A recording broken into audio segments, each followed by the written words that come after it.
If you had told me that, like, Kamala Harris is going to end up as the candidate and people are going to be talking about how joyful her campaign is, and a lot of that's going to be driven by her smile and her laugh, I would have been like, what planet are you on? But that is literally what is happening. And you just create a group of those people that is more focused on her vision of this contest instead of Trump's vision, right? When you're talking in your opponent's terms, you're losing. Okay, we made it. We started this season in late May when Donald Trump was just slightly ahead of Joe Biden.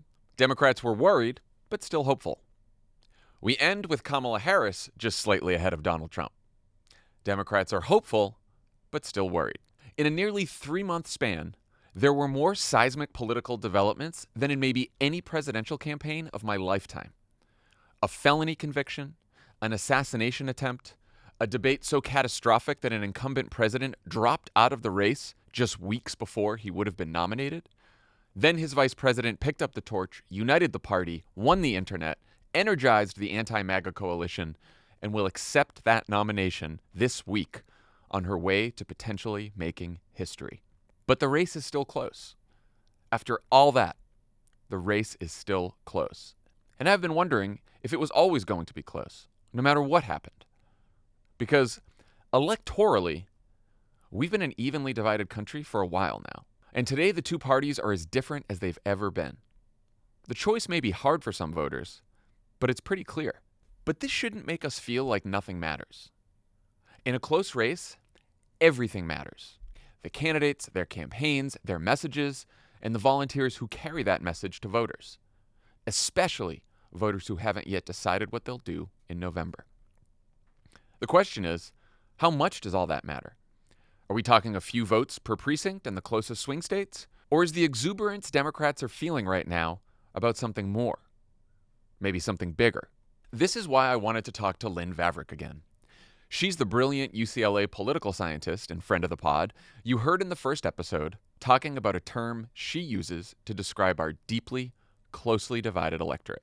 Calcification sounds like polarization, but we think about it as polarization plus, and it makes politics feel stuck.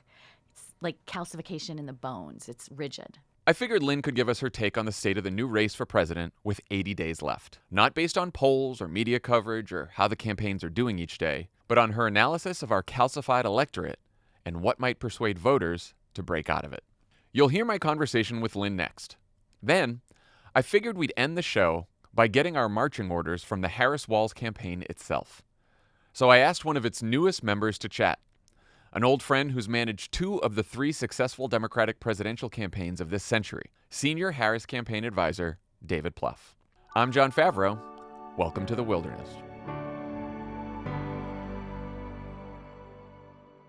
Lynn Vavreck, welcome back to the Wilderness. Thank you so much. So we had you on the first episode where you talked about how the electorate isn't just polarized but calcified, which means it's roughly 50-50 between two parties, divided by identity-inflected issues, and that's made the last several elections feel especially close, heated, and, of course, as we saw in 2020, even violent. And we talked about, in April, whether there are any developments that could break us out of those calcified elections. Since then, we've had one candidate who was convicted of a felony, won a debate, survived an assassination attempt, and is still getting roughly the same share of the vote that he had before. Then we had another candidate who lost the debate so badly that he ultimately had to drop out of the race and pass the baton to the first black woman vice president, who is now leading the race for president by a few points with less than 100 days to go. I wish I were a movie producer and you were pitching to me, because I would greenlight this immediately. This is great. Or you'd be like, no one's going to believe that. So I wanted to have you back to know like how you're making sense of all this and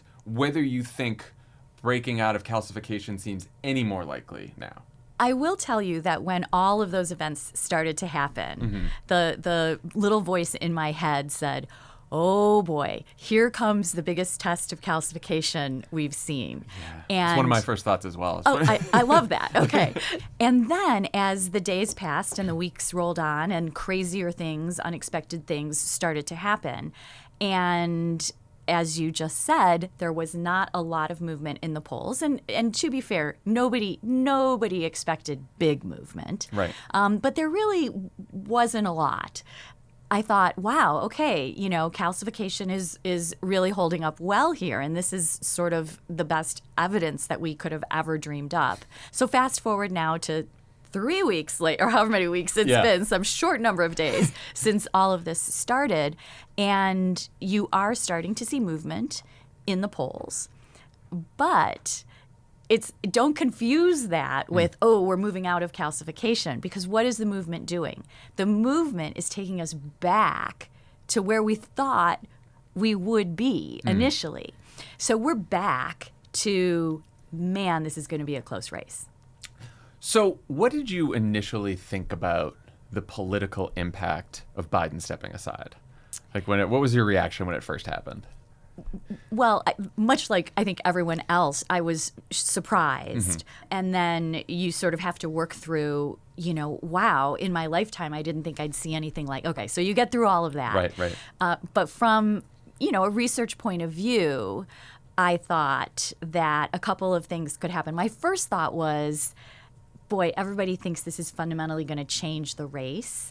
And maybe it changes the veneer, but it doesn't change the landscape of American politics. And so that was really, I wondered how long it was going to take for people to appreciate that. Yeah. I sort of like to talk about it this way. Let's say we've all been to a really nice party and, the music's good and the company's good and the food is good and you're having a great time.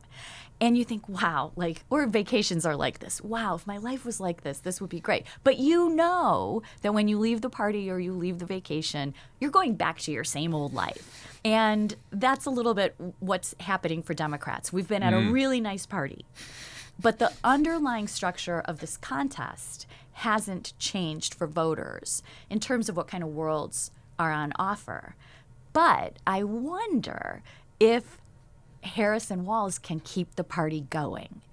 This we are the joyful freedom ticket and, turn up the music, get on the bus and just ride this thing into early voting. Which starts in mid-September in some pretty key states. Yeah. And I mean, wow, what a trick. If, I know.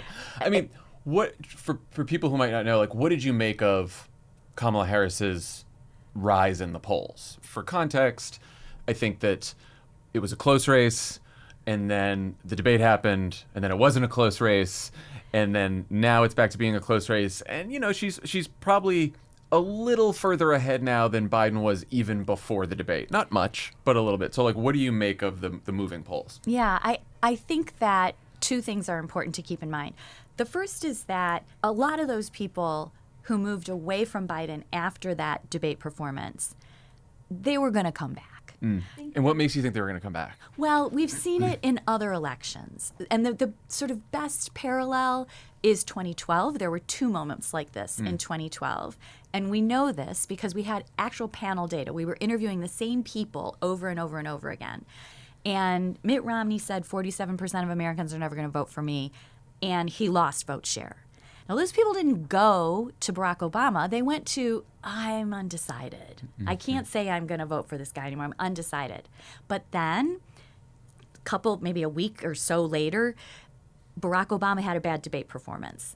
And those people, the same people who had moved away from Romney just prior, they moved back to Romney. And a bunch of people who were for Obama moved into undecided. But Obama went on, he's Barack Obama, and they came back to him. And I think the same thing was likely to happen here. These people who moved away from Biden after the debate, they didn't go to Donald Trump. They moved into, maybe I'll stay home. That's a big thing that's happening this cycle. Or I don't know who I'm going to vote for. They were probably going to come back just if things, equilibrated. They have come back to Kamala Harris. And some other people who are already in those categories have come back. It's different because the candidate is her. But it isn't like those people were never going to come back. Well, that's my next question, which is the big difference, of course, in 2012 is it's a new candidate, right? Yes. But something that I've wondered for a while now, even before this switch happened, is in a very calcified electorate, how much does an entirely new candidate matter? Yeah. I mean, obviously that remains to be seen, but how are you thinking about that? My guess is I'm going to say not very much, but we cannot confuse that with it's not pivotal. In this environment where the parties want to build very different worlds and most people understand they want to build very different worlds, the set of people who are voting in elections pretty much know which world they prefer. Okay, so when I say like you can swap out that candidate and it's not going to make much of a difference, if it makes a point, if it makes 2 points, like these elections are very, very close. That point or two, that could be pivotal. That could change the outcome. That could mean a different party is in the White House. That could mean the world is different. So small, but potentially pivotal. Yeah. The new development, or the potentially new development, is you had mentioned, big thing that was happening this cycle is some people saying, I might not vote at all. So now Kamala Harris is the nominee. There's all this excitement, enthusiasm. The crowds are like reminiscent of what we saw in 2008, haven't seen it since then. How much does that matter in terms of the final outcome when you think about the opportunity that the Harris-Walz campaign has to maybe bring some new people into the electorate who weren't just bummed out by Biden's debate performance and might come back, but like hadn't even thought about being involved because they were like, oh, this is a rerun of Trump-Biden and I just don't want to be part of this? I think it's important. And you know, anytime you can bring more of your 100% guaranteed your voters into the electorate, that's a dollar worth spending because there's no chance that person's not voting for you. So if you can spend that dollar to get a guaranteed voter out, you should do that. It's a lot more efficient than spending that dollar to try to get that persuadable voter who you think is 60-40 for you, but you're just not sure because there's some chance they vote for the other guy. So I think this enthusiasm, the whole party, is for sure going to attract more people than the rerun of Trump-Biden would have attracted. So it matters more than just good vibes and good feelings. Yeah, I mean, political scientists always want to say, like, stop judging the popularity of these candidates by crowd size. Even before Trump was obsessed with crowd size, and that's true. It is not a substitute for, hard quantitative measurements of people's preferences. Right. But it's not, you don't have to have gone to get your PhD in political science to understand that when you see all of those people getting excited about this duo, that means that there's more enthusiasm out there and that more people who thought maybe they were going to sit out this election may be reconsidering that decision. You were talking about how voters who participate in elections sort of understand there are two different worlds that they're choosing between, and they have a pretty good idea of that. Now we have a new candidate. We have a very compressed period. How do you think voters are making decisions about Harris, or at least making impressions of Harris, based on 3 weeks of campaigning so far, 4 weeks of campaigning? Well, part of this is really simple. So for the, 40 whatever percent of the electorate who consider themselves to be Democrats, strong Democrats, weak Democrat, some kind of Democrat. Right. Those people knew they liked her already because she's a Democrat. So it's not so much that like everyone's evaluating her anew. A little bit of this is people's party identifications are going to color their impression. So Democrats, I'm sure, were, as soon as it was clear she was the one, all in. So really the question is, what about these independents? People who are undecided either about who they're voting for or whether they're voting at all. Yes, exactly. And this is a group of people that I've been particularly interested in for a while, and in this cycle in particular. And they really have independents who voted for Joe Biden in 2020 really have moved away from saying they're going to vote for him or Kamala Harris in this cycle. I'm really interested in how many of these people they can get back. And so I think that, if you were going to script a rollout, this is a pretty good one. Yeah. It's hard for me to even think of like, oh, let's erase that day and substitute in a different one. Like, I think they've done a tremendous job of looking like they know what they're doing, which is huge. Competence is huge.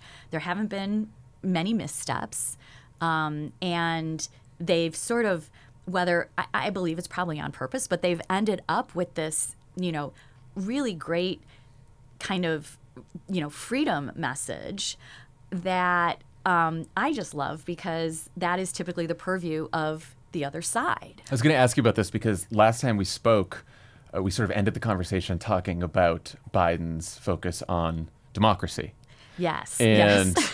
I know, and we've gone back and forth on this. And I remember you saying like you weren't quite sure about whether a democracy message was going to bring anyone over who wasn't already with Biden. I'm sure that's a kind paraphrasing of Yeah, what I said. Thank you. Freedom seems like it may be different, or what do you think? I think it's definitely different. Even the Walls line, in Minnesota, there's a golden rule, like, mind your own damn business, and we let people make their choices. And I mean, if you read to me, if we were on a political quiz show, and you read, a candidate said these lines, are they a Democrat or a Republican in the last 80 years? Right, we'd all say, oh, that's a Republican. Keep government out of our lives, less government. I know better what's right for my community than the government does. And I just think it's been like this amazing feat that, Kamala Harris, they've managed to co-opt that exact argument and say, I want you to make choices about what goes on in your community, in your household, in your life, with your body. That's you. The government shouldn't be telling you what. Let's get government out of those decisions. Yeah. And so back to your original question, what does that mean for these independents and undecided voters? I think that is a pretty powerful attention getter. Yeah. Because they have heard the same thing from Democratic candidates for a while now, right? Democracy is at risk. When we're the United States of America, there's nothing we can't do, right? This has been 8 years of this, and this is a different idea. Yeah. And I think that's good. It all works together with this turn the page kind of moment that I thought was a huge opportunity when Biden said he wasn't going to seek the nomination. I, in some ways, think that I wasn't sure Walz was the right turn the page candidate, but it's working out well. Yeah. No, I felt the same way. Let's talk about Trump. I mentioned that he sort of has stayed steady in terms of vote share, even with all that's happened. His favorability rating is higher at this point than it was in even 2016 or 2020. Is this evidence of Trump having a high floor and a low ceiling? Like, what do you think's going on with Trump right now? I think most people understand who he is and what he wants to do. I mean, this seems like ancient history, but remember when he was convicted of the 34? It's the same. It feels like 10 years ago. Yeah. But in that moment, everyone was like, "Wow, why haven't his numbers moved?" And it's all baked in. Now, the assassination attempt, I think, that's a moment, and that's sort of a moment for the country. It's not political. It's, wow, this is a threat to America.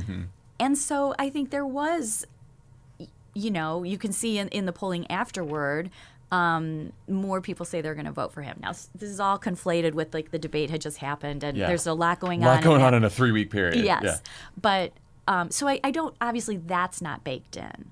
But, this is all part and parcel of calcification. Yeah. At the end of the day, sometime between now and Election Day, unless the Harris campaign can keep the party going, there will be a moment when the curtain gets pulled back and we're like, oh, wait, we're still fighting over, what's going to happen on the border, who gets to call themselves an American, who gets to play on women's sports teams, and all these things that they're very difficult topics because they're person-based. Right. And I feel like the reason I compare it to a party is we're getting a little bit, as voters, a little bit of a reprieve from having to do the hard work, from having to think about the really difficult questions. My friends like to say to me, well, can't we just agree to disagree? And that's always what you say to your kids, right, when you're trying to teach them how to be grown. You can agree to disagree. And so I feel like they think that they're being grown-ups when they say it. And I'm like, no. Someone has to sit down and write a policy. Right. Who do you get to marry? Right. You can't be married on Monday and Tuesday, not on Wednesday and Thursday, and on Friday only if you want to be. Right. We can't You agree can't get an to abortion one disagree. day and not Right. get an abortion another day. Right. It's There has to be a public policy. This is hard work. And I think we've, as voters, had a little bit of a break from the stress of that. I talked to Anat Shenker-Osorio and Mike Podhorzer last episode. They have made the case for a couple of years now that the most powerful force in politics has been opposition to MAGA and Trump. And that ultimately Democrats need to make this election about MAGA in order to bring that coalition together in 2024 that won in 2020. That was clearly the Biden strategy. What do you think of that now? Because, Kamala Harris, the convention's next week, and she's going to reintroduce herself to the country on her terms. She's got to define herself for people. She's going to talk about her agenda. But then there's also this anti-MAGA stuff. Like, how do you see that? Yeah, I think, again, like the real magic trick would be to take that set of people, and that's really what those guys were talking about. There's this majority of people who don't want MAGA in the White House. So you got to get the real trick would be to get those set of people, but instead of sort of identifying the cutting line that separates them from everyone else as being MAGA and anti-MAGA, if you could get them to think of themselves in a different way as a group, but in a different way. And not as an opposition to. Yeah, the freedom fighters. I don't know. I'm making this up as we go along, right? But like some way that is more centered on pretty clearly, if you had told me that Kamala Harris is going to end up as the candidate and people are going to be talking about how joyful her campaign is, and a lot of that's going to be driven by her smile and her laugh, I would have been like, what planet are you on? But that is literally what is happening. And I love that they're sort of leaning into it. And so you take that, politics doesn't have to be so, it is divisive, but it doesn't have to feel divisive all the time. And take that joyfulness and you just create a group of those people that is more focused on her vision of this contest instead of Trump's vision, right? When you're talking in your opponent's terms, you're losing. Yeah. And so let's not be Richard Nixon fighting John F. Kennedy by sneering like, oh, we've all been to new frontiers. Did we all know that was not the right answer? Right? Yes. So, make the group something about their vision. I find this so interesting because I obviously come from this tradition, having worked for Obama, but then, in the ensuing years, learned about sort of the power of negative partisanship, and that so many of these elections, and especially our calcified electorate, is driven by negative partisanship. And I'm trying to figure out how to square that with suddenly, again, we have this, let's build this sort of large coalition that is focused on something positive and exciting and what we're for and not what we're against. I think that the secret is elites matter. And negative partisanship, which just so everyone's tracking, means that you really don't like the other side. You like your side a lot and you really don't like the other side. And that has been increasing over time, 100% for sure. And there's lots of great work on this in political science. Okay. But that gets exacerbated in 2016 when Trump becomes the leader of the Republican Party, and then moving through the COVID years into 2020 through that campaign. And then you've got Joe Biden, the leader of the Democratic Party, saying that, those guys, they're putting democracy on the ballot. They're dangerous. And that's negative, right? So the messages that elites, whether that's candidates or media, are sending really do trickle down and affect voters. And so, if she wants to go out there and be positive and hope, change, freedom, joy. Turn the page. That is going to have an effect on people. And so I don't underestimate the power of political entrepreneurship and political leadership. Honestly, that's good to know, because otherwise it does, some of the calcification stuff feels like we're just all stuck and it's less of an election than like a census, and you just Yeah, who you are and who you voted for. That's what's going on. I want to caution you there, because calcification doesn't have to be dire. There's just a few good things. People are paying attention. They know what the parties stand for. They know what they want. So they can identify which party they'd rather see, which world they'd rather have built. Calcification doesn't mean the same party's going to win every election. I mean, we've seen that's not true. It just means the elections are going to be close. And so that's all. That's all. It doesn't have to mean that we're fighting. It doesn't have to it doesn't have to be negative or confrontational. Yes, the worlds are more different than they were in the 1980s, 90s, and maybe early 2000s. But that doesn't mean that it has to be as divisive as it's been. Well, calcification aside, last question. Democrats have been talking, media, pundits, everyone, since I think maybe 2012. Like, could this be an election where the fever breaks, right? And the fever being sort of the more radical faction of the Republican Party that has now taken over much of the party. And we saw that with Trump, and it's really Trump's party. If Trump is defeated this time, under these circumstances, after this many years, do you see any possibility that maybe the fever breaks, or that we get out of this? I think that it isn't impossible, but it may be unlikely. But it does depend a little bit on what the outcome of 2024 looks like. So candidates want to win elections. And the best way to do that is to have a strategy that has won elections in the past. So if they lose, and they lose very narrowly, there will probably be, maybe it will be J.D. Vance, maybe it won't be, depending on how sort of beat up he gets. Right. It's interesting to think vice presidential nominees who are not on winning tickets, they don't really reemerge. Yeah, that's so true. It depends a little bit on but maybe it'll be him. If they lose very narrowly, there will be someone else who comes with the same, I'm the heir apparent to this. Maybe it'll be Don Jr. Right. Who knows? If they lose by a bigger margin, then the next candidate who wants to win that election on the Republican ticket has to say, people aren't really buying what we're selling. Maybe we need a pivot. But if it's close, people are kind of buying what we're selling. If we can tweak the rules a little bit, if we can get out a few more voters in 2 states, we can win. So it's a little too soon to tell. And again, it's to your point, the candidates matter, the elites matter, the message they send matters. I think it all matters. And winning big in this calcified election Very hard. doesn't have to be that many points. Well, that's true. That's true. 3 points, again, the Electoral College is really what we're talking about. So Right. what is that margin of votes for Electoral College wins? Right. And it's been 77,000 in 2016, whatever it was, 44,000 in 2020. It's been getting smaller and smaller. Okay. Lynn Vavreck, thank you as always You're for welcome. coming by and sort of giving us the bigger picture where we are right now.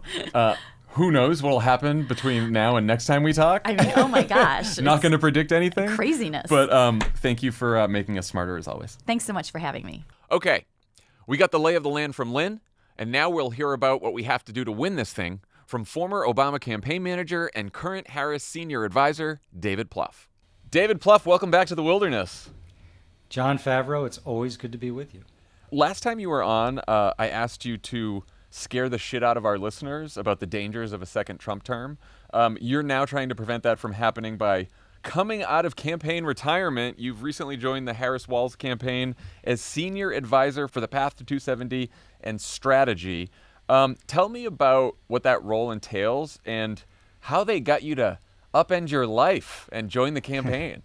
Well, John, basically what it means is I do whatever Jen O'Malley, Dillon, and Kamala Harris ask me to do. So, it's a campaign. You've been there. I have. So I think, there's a lot of excitement, which is amazing. Obviously, the race now, I think, looks much more winnable than it did a few weeks ago. We're back to multiple pathways to 270.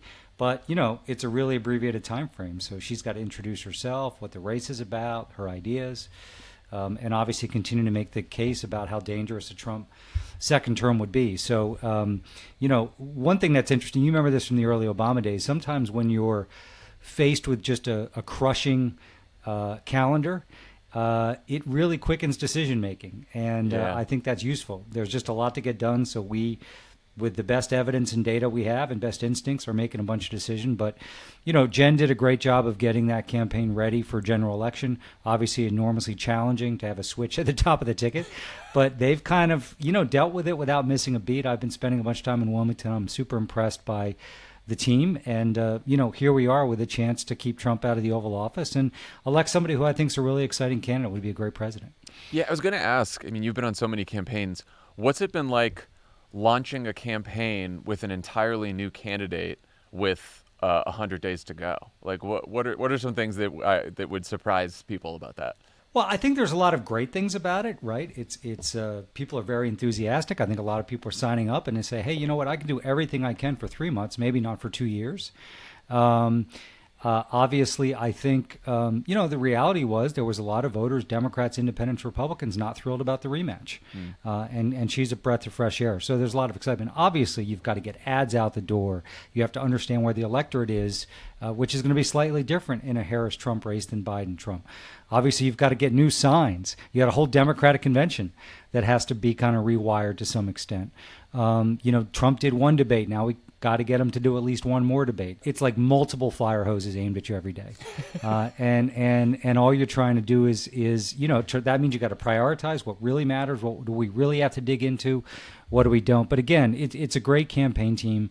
And it's a mixture of people who were there in 20, some, people who worked with us back in 12 and 8. You've got a lot of younger people who are bringing their great ideas. Some of the best ideas are the people who this might be their first or second campaign. Yeah. That's always the blessings of these things, as you know. So, and obviously the American people and people all around the country. I mean, the volunteer signups in Georgia, North Carolina, Pennsylvania, every battleground state's been enormous. And to win a race like that, that matters. I mean, you got to have people out there talking to people, registering voters, sharing content on social media. The book you guys wrote is a great guide for how to do that. And I think, I think it's manageable for people to say, you know what, I'm going to really give a little more extra time in this than I might normally do because it's only 90 days. By the time this airs, it'll be down to 80 days. So it's an achievable time for people to say, okay, I'm going to take stock of my life and figure out how many hours can I give every week to this? That's great. Let's talk about the path to 270. How has your thinking about the map changed from when Biden was the nominee to now that Harris is the nominee? Well, listen, I think at the end of the days, post debate, the Biden campaign really was down to Pennsylvania, Michigan, Wisconsin, and the 2nd congressional district of Nebraska, and obviously the numbers didn't look good in those places.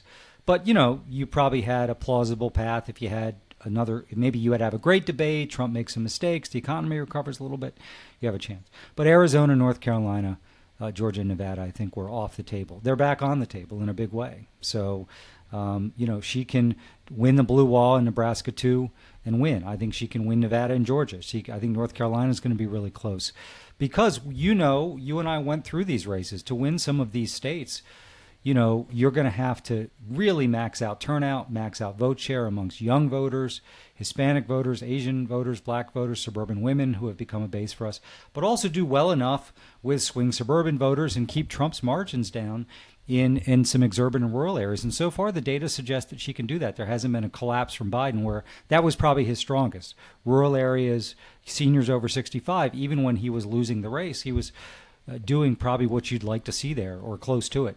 So that's my view is, you don't want to come down to make every shot to win the presidency. Yeah. You want to be able to say, you know what, maybe at 2 to 3 of the states we target, we won't win, but we can still win. But I think there's a credible pathway in all of them. I think Nevada's changed quite a bit.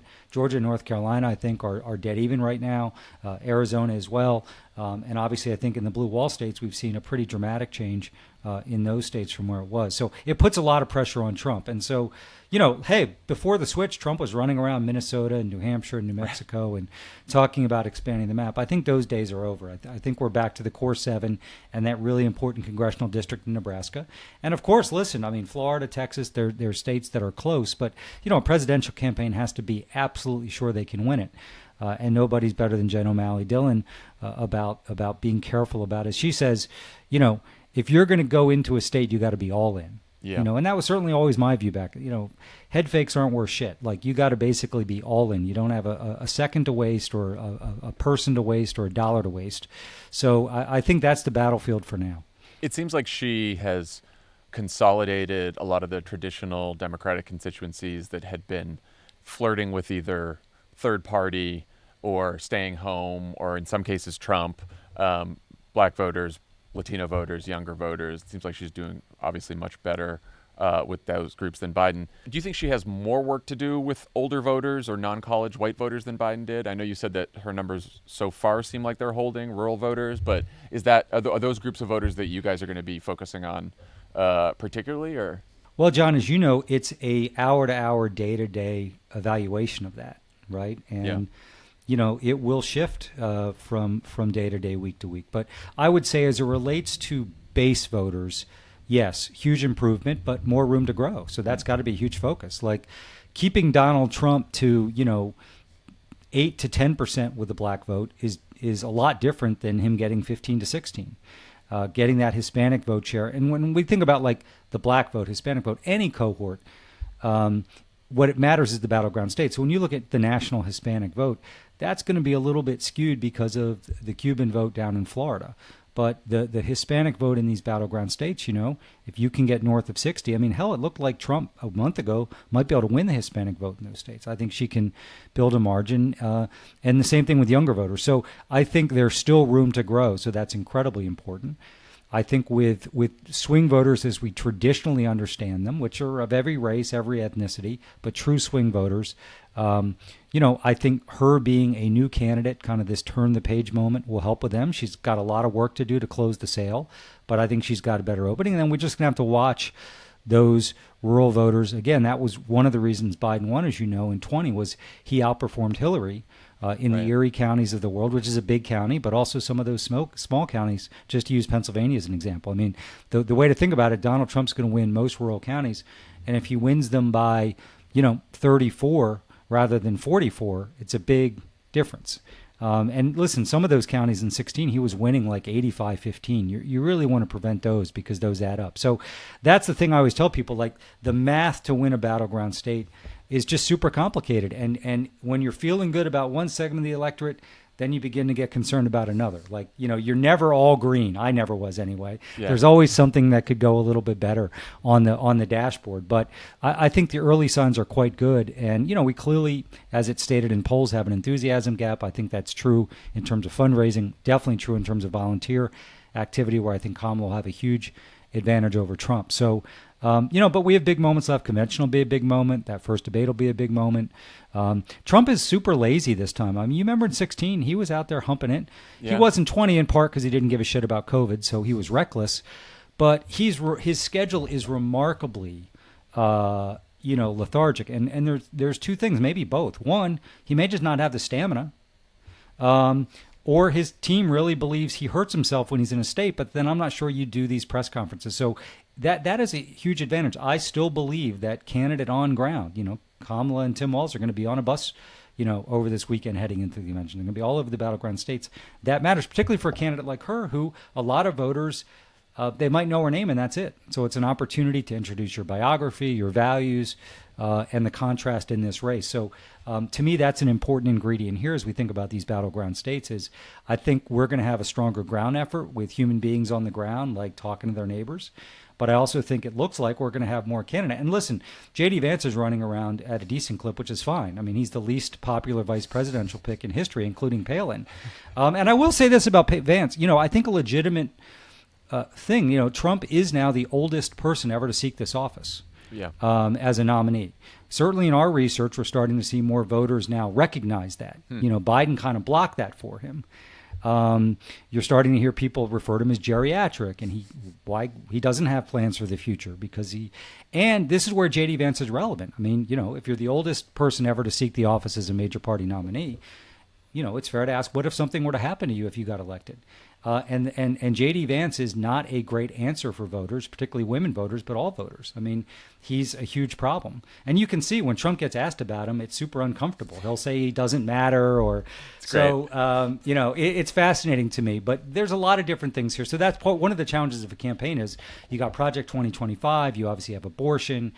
You've got Trump's attacks on democracy. You've got his age. There's a lot of things that concern voters. And our job is to make sure that, we deliver those messages properly to the voters that care, but also to deliver a really positive, forward-looking agenda for Kamala Harris. And she's going to start laying that out starting Friday of this week with, I think, an important speech about her ideas about how to cut costs for middle-class families. Yeah, I was going to ask about sort of the mix of messaging.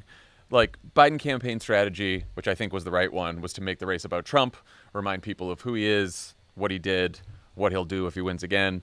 Part of the necessity of that strategy was that voters know who Joe Biden is, and most of them didn't approve of the job he was doing, so you want to make it about Trump. Right. Most voters know who Kamala Harris is, but they don't know a lot about her and what she'd do as president. Like, how do you think about the balance between making the campaign's message about Harris and making it about Trump? Well, John, this is, you asked about time, the benefits and some of the challenges of time. We don't have much time. And you think about it, it's not just through Election Day. A lot of people are going to vote. Ballots start going out in battleground states very soon, in North Carolina and Wisconsin. So you've got to introduce her biography, the things she's accomplished for people, why she did them, her values, what got her into public service. You've got to talk about here's what I want to do on the economy, on job creation, on cutting costs, on healthcare, on protecting Medicare and Social Security, on foreign policy. But you're going to have to do that, I think, as much as possible with a contrast with Trump. So I think, she's got more to do than Biden did because she's got to she does have to introduce herself, reintroduce herself, provide more depth there. Super important. Voters understanding where someone comes from, how they grew up, informs their values. It's super important for voters. So we have a lot of work to do there.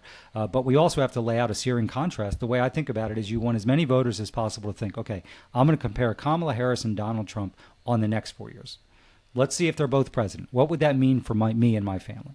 And I still believe in every battleground state, there's more than 50% of the people, all things being equal, that would not like a return of Trump. By the way, I wish that number was 60 or 65. It's not. Yeah. But it's enough to win the election. And we've got to make sure we tap into those people. But that's going to require not just the argument against him. It's going to require, I think, building confidence and real knowledge about who she is and what she stands for. I was going to ask about Trump because the guy over the last couple months, convicted of a felony, survives an assassination attempt, wins a debate, and his vote share hasn't really changed. Her vote share has changed from Biden, and even just, as the days go on. His hasn't. He's also, maybe more popular at this point, favorability-wise, than he was in 16 and 20. What do you think's going on with Trump? Well, I think Republicans now, his takeover is complete. So I think you see Republicans just giving him on questions like approval a stronger yes. It has become the cult. So, he's guaranteed 46% of the vote in every battleground state. He won the presidency in 2016 in some states under 47%. That was his national vote share. That was his national vote share in 20 as well. He got under 47, but there was less third-party votes, so, he was not able to get 270. I think that in some battleground states, he's at that 46. There are some where he's 47, 48, and that's the challenge of the campaign, is to get him back to 46. Now, to your point, the third-party vote share is collapsing in the Harris-Trump race.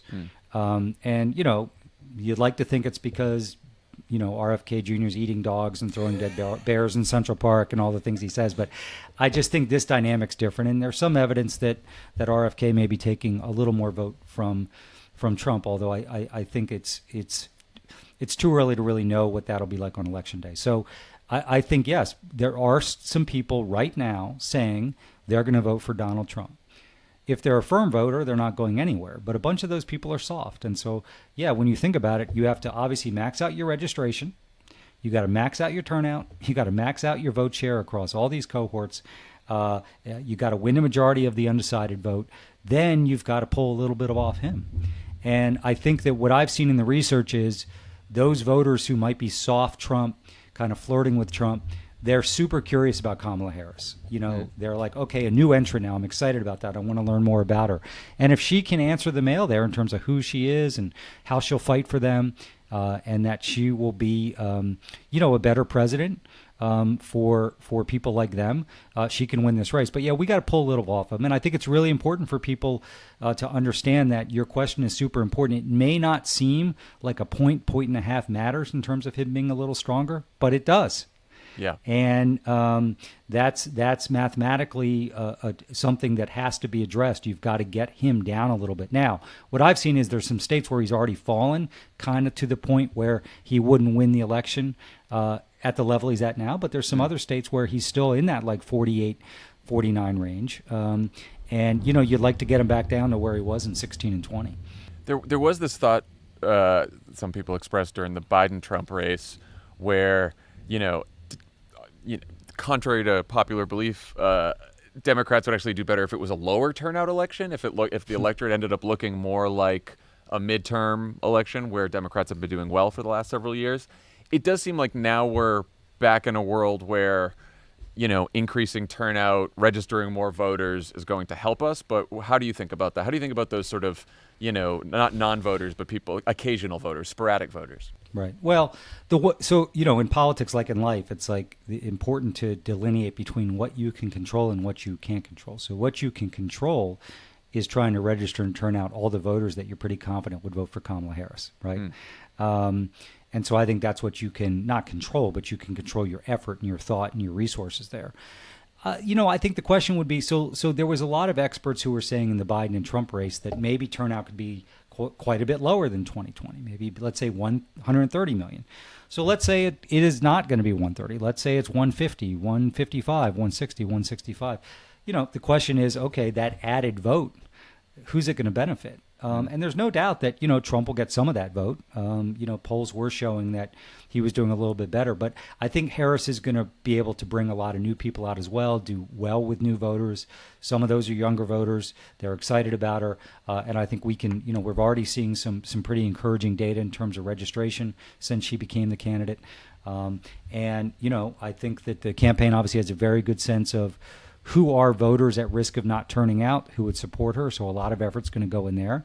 And as you know, campaign can have all the money in the world, all the people resources in the world, but if there's not enthusiasm, it's hard to get that job done. Yeah. You can't manufacture that. And right now we're seeing real enthusiasm for her, and I think that's going to matter a great deal. So what you want is, if there is going to be bigger turnout, you just want to make sure that you've gotten your appropriate share of that, so you feel comfortable that you can win the race at 130 million, 140, 150, 160.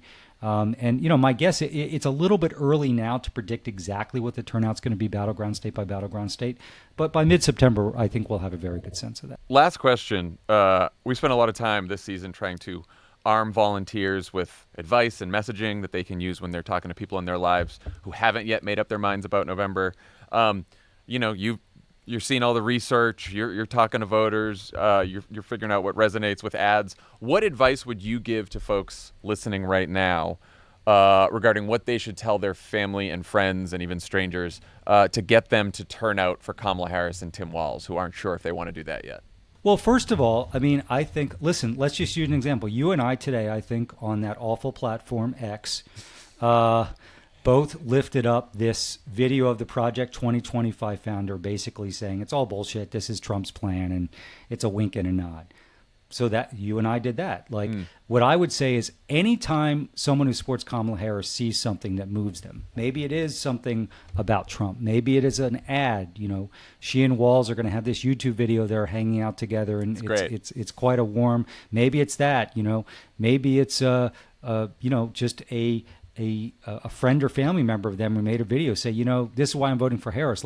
Don't underestimate the power of, we all carry around these amplification devices, which are phones and laptops. So whether you're on, whether that's YouTube, Instagram, TikTok, email list, text, share it. And I always tell people, the reason to do it is some of those people who think just like you will share it as well. And maybe you live in California or Texas, but your cousin or your friend shares it, and their friend in Pennsylvania sees it, and they share it in their cohort. they have Fox and Breitbart and Sinclair. They have their command and control, megaphone system. We don't. I mean, we need people to share content that speaks to them. And there's nothing more organic. Say, this is why I'm voting for Kamala Harris, or this is why I've decided to vote. Right. And of course, people should register on the Harris website. And you guys obviously have an amazing property with Vote Save to get more formally involved. But everybody has the opportunity in the course of their daily life to share stuff that speaks to them. By the way, it doesn't even have to be Kamala. It could be that prescription drug announcement today from the White House. Make sure people know about that. And that Trump basically just called that today in his press conference a con job. Yeah. Lowering prescription drug prices, right? So I just think everyone's got to take it on themselves. And I get that it can be an ugly task because you share that stuff publicly, and your MAGA brother, fires back, and it's ugly. But we just got to bowl through it, and everybody's got to basically use what devices they have in their life, particularly for Kamala Harris, who a lot of people don't know that much about right now. And so we got to fill in those blanks, right? And I think that you never know how you're going to reach somebody. Even with all the money that's spent with advertising and targeting, and there'll be presidential debates, you never know if it's that little piece of video or an infographic or something you shared that somehow reaches its way to, somebody in, Wausau, Wisconsin, or in, Wilmington, North Carolina, that then goes around in that circle and it reaches people and it has an effect. Yeah.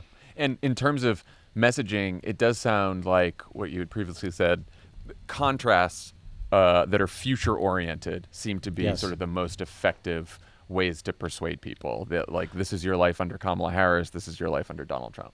Yeah, Project 2025 is Trump's blueprint. So we got to make sure everybody knows about that, what's in that. The reason he's running away from it, and this is a guy who tends not to run away from anything, he doubles down as he realizes how toxic it is. This is what he'll do.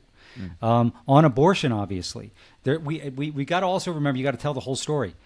Abortion now there are bans, Trump abortion bans in a third of the states because of Donald Trump. It's the thing he's most proud about. And if he's elected, the Republicans will pass a abortion ban nationally in Congress. And whatever he says, he's going to sign it. Obviously, IVF, contraception. They've talked about monitoring pregnant women. Trump even said, yeah, I'd probably be okay if states do that. People have to know these things. And Jon, you know this having worked on campaigns. The things those of us in politics, or at least those of us that follow politics see, you go talk to 12 sort of undecided voters in Western Pennsylvania. Like, I didn't know that. Yeah. No idea. Yep. So, you gotta assume, a lot of these voters are not paying close attention. So have a conversation with them. But yeah, and then Kamala Harris, plans to cut costs, strengthen the Affordable Care Act, obviously really focus on, the care economy, so important to so many people. But yeah, that's going to be important. So I think, listen, if by, the beginning of October, hopefully most of the voters that will decide this election know what Project 2025 is and how it will affect them, they are more concerned about what Trump would do as in a return from a women's health care standpoint. And of course, we know that, part of this is the way you bring the past is he's the same angry, divisive, horrible person. Two things have changed. He's 8 years older. He's the oldest person ever to seek this office. And now he has a plan. And you should be very scared because that's dangerous. That's good. On that note, thank you, David Plouffe. Thanks for doing this. And also thanks. The country thanks you for helping out on this campaign. We're all in this together. You know that, brother. We sure are. Well, I'll let you get back to work. And thanks again. So Plouffe brings us back to where we started. In a close race, everything matters.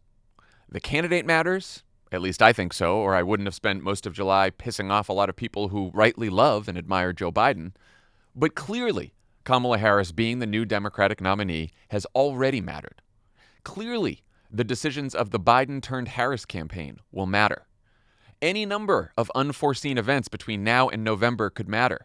There is literally nothing that would surprise me at this point. But what we do matters too. And it potentially matters most.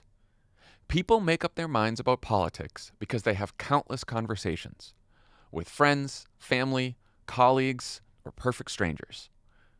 And unlike any of the factors I just mentioned, candidates, campaigns, the crazy shit that keeps happening, we can control whether we have those conversations and how we approach them. The vibes weren't great when we started this season. Then they got worse. Then they got much better. But the vibes don't decide the election. Voters do. When most voters and most Democrats weren't excited about Biden running, it made sense to remind each other that this election isn't about Joe Biden or Donald Trump. It's about us and our future. But the truth is, for all the excitement we feel around Kamala Harris's incredibly promising candidacy, it's still about us. The people who haven't decided yet, the people whose votes will decide the election, they want to know who sees them, who gets them, who will fight for them. They want to know who will try to make their lives a little better and keep their families safe. They want to know what kind of country they're going to live in for the next 4 or 8 years. As we've heard from all the focus groups, some of these people can be really annoying. They can be misinformed. They can have a weird combination of political views that make no sense to you. They can hold political views that make you really mad. That's okay. Judge them if you must. But we need their votes. That's how we win. We win because we persuade people to take an action that they otherwise wouldn't have taken. Someone who was thinking about voting for Trump, or voting third party, or even staying home. All of those are hard conversations, just in different ways. They require us to listen, to be open, to show empathy, to presume good intentions, to give each other a little grace. Maybe this sounds soft to you, but really, it's just math. There's no easy path to 270. I'd rather be us than them, and I'd definitely rather be us now than us in July.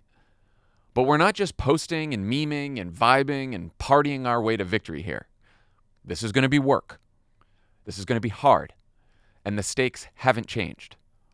The threat of a more vengeful, more powerful Trump presidency is right there. But so is the end of the Trump era in American politics. It's right there too. We can see the path out of the wilderness. We can see the day where we finally get to stop talking about this fucking guy and move on. We just need to convince enough people that we should. We need to have those conversations, lots of them. And even if you only persuade a few voters, you can be the one who made all the difference. Because as it always has, everything matters. Now let's go win this thing.